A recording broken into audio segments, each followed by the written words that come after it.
ಗೃಹಲಕ್ಷ್ಮಿ ದುಡ್ಡು ಬರ್ತಿದ್ಯಾ ಅಂತ 2-3 ತಿಂಗಳಿಂದ ಬರ್ತಾ ಇಲ್ಲ ಮೇಡಮ್. ಗೃಹಲಕ್ಷ್ಮಿದು ಯಾವ ದುಡ್ಡು ಬಂದಿಲ್ಲ.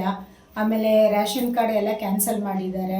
ಇವ್ರು ಈ ಥರ ಬಡವರಿಗೆ ಈ ಥರ ಭರವಸೆ ಕೊಡೋದು ಏನಕ್ಕೆ? ಈ ಥರ ಎಲ್ಲ ಕ್ಯಾನ್ಸಲ್ ಮಾಡಿದ್ರೆ ನಾವು ಎಲ್ಲಿಗೆ ಹೋಗ್ಬೇಕು? ಹಾಂ, ಎಲ್ಲ ಶ್ರೀಮಂತರಿಗೆ ಇದು ಮಾಡ್ತಾ ಇದ್ದಾರೆ. ಬಡವ್ರು ನಾವು ಯಾರನ್ನ ಕೇಳಬೇಕು ಹೇಳಿ? ನಿಮ್ಗೆ ಎಷ್ಟು ತಿಂಗಳಿಂದ ಬರ್ತಾಯಿಲ್ಲ? ನಂಗೆ 3-4 ತಿಂಗಳಿಂದ ಬಂದೇ ಇಲ್ಲ ಮೇಡಮ್. ನಾವು ಕೇಳಿದ್ರೆ ಇವತ್ತು ನಾಳೆ ಯಾವ ಮೆಸೇಜು ನಮ್ಗೆ ಬಂದೂ ಇಲ್ಲ. ನಾವು ಒಂದಿನ ಅದರಲ್ಲಿ ಅಮೌಂಟ್ ತೊಗೊಂಡೂ ಇಲ್ಲ. ಸರಿ, ನಿಮ್ಮ ಹೆಸರು? ನನ್ನ ಹೆಸರು ಸೌಮ್ಯ ಅಂತ ಮೇಡಮ್. ಹಾಂ, ನಿಮ್ಗೆ ಗೃಹಲಕ್ಷ್ಮಿ ದುಡ್ಡು ಬರ್ತಾ ಇದೆಯಾ ಇಲ್ವಾ? 3 ತಿಂಗಳಿಂದ ಬರ್ತಿಲ್ಲ ಮೇಡಮ್. ಯಾರು ನಾವು ಕೇಳೋದು? ನಾಳೆಗೆ ಅಂತಾರೆ, ನಾಳೆ ಬನ್ನಿ ಅಂತಾರೆ. ಯಾರು ನಾವು ಕೇಳೋದು? ಎಷ್ಟು ತಿಂಗಳಾಯ್ತು ಸ್ಟಾಪ್ ಆಗಿ? 3 ತಿಂಗಳಿಂದ ಬರ್ತಿಲ್ಲ ಮೇಡಮ್. 3 ತಿಂಗಳಾಯ್ತು ಸ್ಟಾಪ್ ಆಗಿ. ಮತ್ತು ರೇಷನ್ ಅವೆಲ್ಲ? ರೇಷನ್ ಕೊಡ್ತಿದ್ದಾರೆ, ಮುಂದಿನ ಸರಿಯಿಂದ ಕೊಡಲ್ಲ, ಫುಡ್ ಕೊಡ್ತೀನಿ ಅಂತ ಹೇಳ್ತಾ ಇದ್ದಾರೆ. ಏನು ಮಾಡೋಣ? ರೇಷನ್ ಇಲ್ದಲೆ ಮನೇಲಿ ಹೆಂಗಪ್ಪ ಜೀವನ ಮಾಡೋದು? ಇವರು ಸುಳ್ಳು ಭರವಸೆಗೆ ಯಾಕೆ ಕೊಡ್ತಾರೆ? ನಿಮ್ಮ ಹೆಸರವ?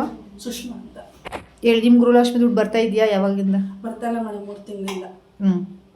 ಅದು ಏನಕ್ಕೆ ಅಂತ ಹೋಗಿ ಚೆಕ್ ಮಾಡಿಸಿದ್ರೆ ಇಲ್ಲ? ಚೆಕ್ ಮಾಡಿಸಿದ್ರೆ ಇವತ್ತು ಬರುತ್ತೆ ನಾಳೆ ಬರುತ್ತೆ ಅಂತ ಹೇಳ್ತಾರೆ. ರೇಷನ್ ಕಾರ್ಡ್ ಕೇಳಕ್ ಹೋದ್ರೆ ಇವತ್ತಿಲ್ಲ ನಾಳೆ ಅಂತ ಹೇಳ್ತಾರೆ. ರೇಷನ್ ಕೊಡ್ತಿದಾರಲ್ವಾ? ರೇಷನ್ ಕಾರ್ಡೇ ಕ್ಯಾನ್ಸಲ್ ಮಾಡ್ತಾ ಇದ್ದಾರೆ ಮೇಡಮ್. ಬರೋ ತಿಂಗಳಿಂದ ಫುಡ್ ಕೊಡ್ತೀನಿ ಅಂತ ಹೇಳ್ತಾರೆ. ಹಿಂಗೆ ಮಾಡಿದ್ರೆ ಏನ್ ಮಾಡ್ಬೇಕು? ಮಕ್ಳು ಮರಿ ಇರೋರು, ಗೃಹಲಕ್ಷ್ಮಿ ದುಡ್ಡು ಬಂದಿಲ್ಲ 3 ತಿಂಗಳಿಂದ.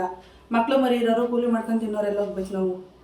ಇವಾಗ ಕರೆಂಟ್ ಬಿಲ್ ಎಲ್ಲ ಫ್ರೀ ಮಾಡಿದಾರಲ್ವಾ? ಏನಿಲ್ಲ ಮೇಡಮ್, ಎಲ್ಲ ಫ್ರೀ ಬರ್ತಾ ಇಲ್ಲ, ಏನಿಲ್ಲ, ಎಲ್ಲ ಹಂಗೆ ಬಿಲ್ ಬರ್ತಾನೆ ಇದೆ ಕರೆಂಟ್ ಬಿಲ್. ಏನ್ ಮಾಡೋದು ನಾವು? ಸರಿ.